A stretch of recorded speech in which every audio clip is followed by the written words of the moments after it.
आज हमारी मीटिंग हुई, इसमें कांग्रेस पार्टी के आगे कार्यक्रम हमारा क्या होगा उससे मैं आप सबको अवगत कराना चाहूंगी। कांग्रेस वर्किंग कमेटी ने हमारे राष्ट्रीय अध्यक्ष श्री खड़गे जी की अध्यक्षता में, जिसमें हमारे पूर्व अध्यक्ष और एलओपी लोकसभा राहुल गांधी जी भी थे, हमारी पूर्व अध्यक्ष श्रीमती सोनिया गांधी जी भी थे। सबने एक फैसला लिया कार्य समिति में, कार्यकारिणी में, कि जो एक यूपीए के समय में बहुत ही महत्वपूर्ण कार्यक्रम देश के लिए, खास तौर से हमारे ग्रामीण क्षेत्र के गरीब लोगों के लिए एक पाथ ब्रेकिंग प्रोग्राम दुनिया का लागू किया गया था। डॉक्टर मनमोहन सिंह जी उस समय प्रधानमंत्री थे। सबसे महत्वपूर्ण दुनिया का कार्यक्रम था किसी भी ग्रामीण क्षेत्र के लिए लोगों को रोजगार देने का। और यह कार्यक्रम मनरेगा जब शुरू हुआ, एम्प्लॉयमेंट गारंटी, ग्रामीण क्षेत्र में रोजगार की गारंटी देने का, ये अपने आप में बहुत ही बड़ा कार्यक्रम है। इस कार्यक्रम ने देश के करोड़ों लोगों को गरीबी से बचाया, उनके हाथ में काम दिया। कोविड जैसे समय में लोग मनरेगा के माध्यम से ही बच पाए। आपदा के समय में मनरेगा जो कार्यक्रम देता रहा, उससे लोग बच पाए, उन्हें रोजगार मिला। और भाजपा ने, मोदी जी की सरकार ने उससे भी बड़ा महत्वपूर्ण फैसला ले लिया है इस कार्य को खत्म करने का। जो एक अधिकार दिया गरीब इंसान को, महिलाओं को, गांव में 100 दिन का कार्य वो अपना नाम पंजीकृत करें, और उन्हें सरकार की गारंटी है, केंद्र सरकार की गारंटी है कि उन्हें कार्य मिलेगा। इससे गांव में कार्य भी हुआ,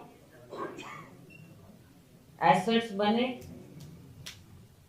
और गरीबों को काम मिला, हाथ में काम मिला। केवल उनके खाते में पैसे डालने की बात नहीं कि चुनाव आए और खाते में पैसे डाल दो, लेकिन लोगों को काम दिया, उनका मान सम्मान बढ़ाया, उनका आत्मसम्मान बढ़ा, क्योंकि वो कार्य करके, काम करके उनकी कमाई थी, उनको ये अधिकार दिया। लेकिन ये अधिकार मोदी सरकार ने अब छीन लिया। कहने को कहते हैं कि हम 125 दिन का कर दिया, लेकिन क्या 125 दिन प्रावधान है? क्या केंद्र सरकार ने उसके लिए क्या बजट किया? अब जो इन्होंने दूसरे राज्यों में किया 60-40 का, और राज्य सरकार उनको अपनी स्कीम देगी, केंद्र सरकार उसको पास करेगी, फिर बजट का प्रावधान होगा। ये तो चलो हिल स्टेट है, 90-10 अलग बात है, लेकिन क्या काम मिल पाएगा? क्या अब अधिकार के रूप में हमारा गरीब इंसान जो गांव में बस रहा है, क्या वो काम मांग सकेगा कि मेरा अधिकार मुझे दीजिए? ये तो एक और स्कीम जो गांधी जी का नाम बदल दिया, वो भी आप देख लीजिए। लेकिन उससे महत्वपूर्ण है जो गांधी जी चाहते थे, गरीब आदमी को जो काम देना चाहते थे, उसको स्वावलंबी बनाना चाहते थे, आपने उसका मान सम्मान आज छीन लिया। ये मोदी सरकार की इतनी बड़ी देन है। आपके सामने बहुत सी बातें रखी जाएंगी कि कांग्रेस हमेशा केवल क्रिटिसाइज करती है, लेकिन बात ये नहीं है। आप केवल रोजी रोटी नहीं, आप उसका काम करने का अधिकार छीन रहे हैं। इंसान पैदा होता है, हाथ पांव मिलते हैं, दिमाग मिलता है, काम करने के लिए इंसान पैदा होता है। आप उससे अगर काम छीन देंगे, और वैसे भी हमारे यहाँ उत्तराखंड में बेरोजगारी कितनी, पलायन कितना होता है। गांव में कौन रह जाता है? गरीब से गरीब आदमी, महिलाएं। और जो वो काम करते थे, अब आप उनसे काम आप ले रहे हैं।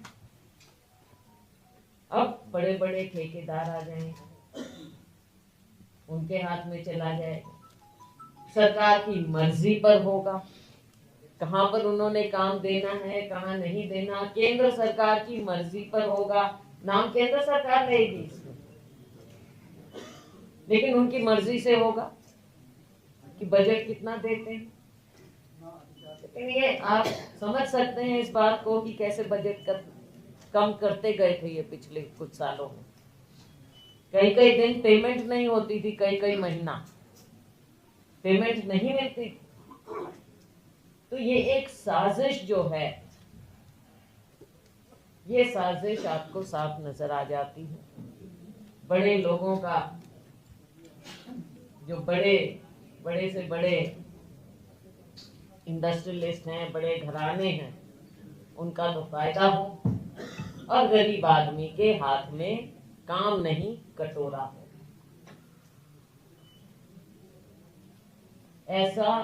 ऐसी बड़ी मार इन्होंने हमारे ग्रामीण अंचल के गरीब लोगों पर मारी। लेकिन कांग्रेस पार्टी इसकी मूक दर्शक नहीं रहेगी। हमारा जो फैसला हुआ है, हमने इसमें और कई बिंदु हैं जहां अधिकार छीना जा रहा है, वहां पर ग्राम पंचायत की शक्तियां भी खत्म कर दी गई हैं। इस नया ये लेकर आए हैं, स्कीम लेकर आए, ग्राम पंचायत जिसको मजबूती देने की बात हुई थी, महात्मा गांधी का सपना था, जिसे साकार राजीव गांधी जी करना चाहते थे, जिसे हमारी सरकार ने किया। अब उनके अधिकारों को, पंचायती राज को भी कमजोर करने की साजिश का ये एक हिस्सा है।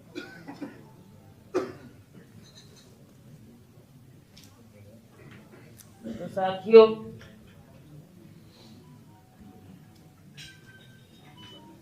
इसका जो हम आगे का शेड्यूल है वो आपके सामने रखना चाहेंगे। 8 तारीख को हमारी मीटिंग हुई है, और उसके पश्चात हम आपको प्रेस कॉन्फ्रेंस के माध्यम से ये सारी जानकारी दे रहे हैं।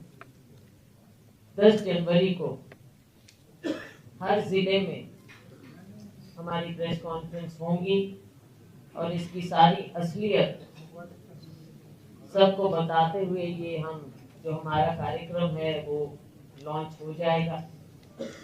11 या 12 को हम एक दिन का अनशन रखेंगे, डिस्ट्रिक्ट लेवल पर, जिला लेवल पर।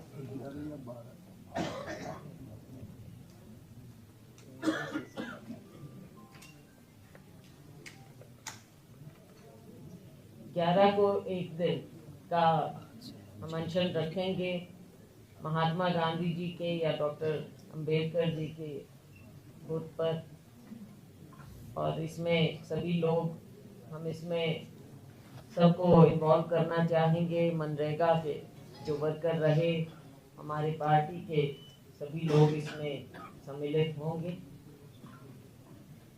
और फिर उसके पश्चात 29 जनवरी तक हमने पंचायत लेवल पर जाकर लोगों के बीच में हमने चौपाल करनी है। लोगों को ये एक मास कांटेक्ट प्रोग्राम होगा, जो गांव-गांव, घर-घर चौपाल में बैठकर हम चौपाल करेंगे गांव में, और सभी लोगों को इसमें सम्मिलित करते हुए उन्हें बताएंगे। और हमारे राष्ट्रीय अध्यक्ष खड़गे जी की और हमारे लोकसभा में एलओपी राहुल गांधी जी की चिट्ठियां हम सभी लोगों को देंगे। ग्राम प्रधान हैं जो पूर्व प्रधान हैं उन्हें, रोजगार सेवक हैं उन्हें, मनरेगा वर्कर हैं उन्हें, और आम लोगों को हम इसके बारे में अवगत कराएंगे कि कैसे उनके साथ, उनकी रोजी रोटी के साथ, उनके काम के साथ भाजपा सरकार ने, मोदी सरकार ने खिलवाड़ किया, उनके अधिकार छीने। इसके पश्चात 30 जनवरी से हम शांतिपूर्वक 30 जनवरी को हम वार्ड लेवल पर धरना देंगे। 30 जनवरी आप जानते हैं हमारा शहीदी दिवस है महात्मा गांधी जी का, तो हम उसमें अमन, चैन, शांति का संदेश, जो हमारे अधिकार हैं उनका संदेश और काम करने का अधिकार, वो संदेश उसके माध्यम से हम दें। 31 जनवरी से 6 फरवरी तक हम मनरेगा बचाओ धरना रखेंगे हर जिला पर, हर जिला हेडक्वार्टर पर हम ये रखेंगे।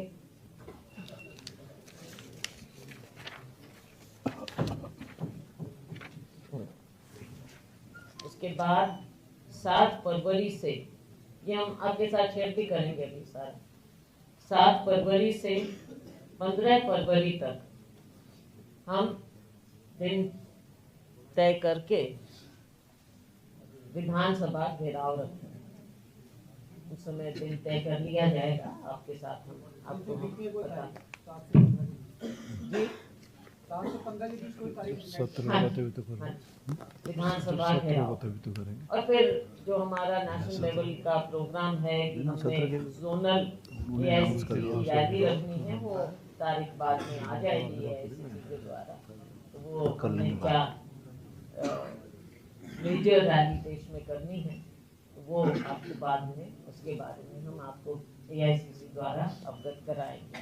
तो साथियों, ये एक मेन मुद्दा हमारा मनरेगा का है, और AICC का फैसले के बाद ये हम हर राज्य में कर रहे हैं। इसके अलावा एक बहुत ही महत्वपूर्ण मुद्दा है, और वो है अंकिता का मुद्दा, अंकिता भंडारी का मुद्दा। ना केवल एक अंकिता, अनेकों अंकिता, और कितनी अंकिता पूरे प्रदेश में। देखो, कई बार एक नाम सिंबल बन जाता है। अंकिता भंडारी के नाम से आज सारे देश में, दुनिया में उत्तराखंड का नाम गलत तरह से सुर्खियों में आया, लेकिन इतनी अंकिता भंडारी हैं हम उत्तराखंड में भी देख सकते हैं, हर क्षेत्र में देख सकते हैं। और कितने ही ऐसे केस हैं जिसमें सत्ता पक्ष के लोग इन्वॉल्व। दलित महिलाओं की बात करें या कोई भी महिला, बहुत सी हमारी बहनें, बेटियां, बच्चियां, इतने केस। तो ये मामला भी कम महत्वपूर्ण नहीं, बहुत महत्वपूर्ण मामला है। इसने झिंझोड़ के रख दिया, सबकी भावनाएं बहुत उत्तेजित हैं आज राज्य में। अब जो कहा जाता है कि कांग्रेस पार्टी इसको, कांग्रेस पार्टी क्यों नहीं उठाएगी? हम राजनीतिक दल हैं, हमारी जिम्मेवारी अगर कहीं कोई भी ऐसा कार्य होता है तो जिम्मेवार राजनीतिक पार्टी होने के नाते, मुख्य विपक्ष होने के नाते ये हमारा कर्तव्य है कि हम इन मामलों को उठाएं। हमने उठाया है और हम उठाते रहेंगे। इसलिए उसके बारे में आपको डिटेल में हमारे अध्यक्ष जी बताएंगे, लेकिन ये मुद्दा भी हम उठाते रहेंगे। और जो मांग है कि एक न्यायिक सुप्रीम कोर्ट जज की देखरेख में सीबीआई इस मामले को देखे, इसकी पूरी इंक्वायरी हो, कौन वीआईपी रहे, क्या कुछ रहा, अभी तक ये मामला एफआईआर के मामले हैं, वीआईपी कौन, क्यों नहीं गहराई में गए, कौन उस समय की जो विधायक उनका क्या रोल रहा, क्यों आधी बिल्डिंग ध्वस्त कर दी गई, एविडेंस खत्म किया गया, मुख्यमंत्री का क्या उस समय रहा, क्यों नहीं इस मामले को गंभीरता से लिया गया। और आज इतने दिन बाद अब कहते हैं, अगर सुनने में आ रहा है तो पता चल जाएगी, आपके माध्यम से ही उनको पता चलेगा कि शायद इस चीज को अच्छा हम सीबीआई को दे देते। बात सीबीआई की नहीं है, पहले दिन क्यों नहीं किया आपने? और सीबीआई पर आज के दिन बुरा ना माने कोई, लेकिन सीबीआई पर अब देश में लोगों का कितना विश्वास रहता है। इसलिए न्यायिक देखरेख की मांग हो रही है। ज्यादा कुछ ना कहते हुए ये दो बातें थी।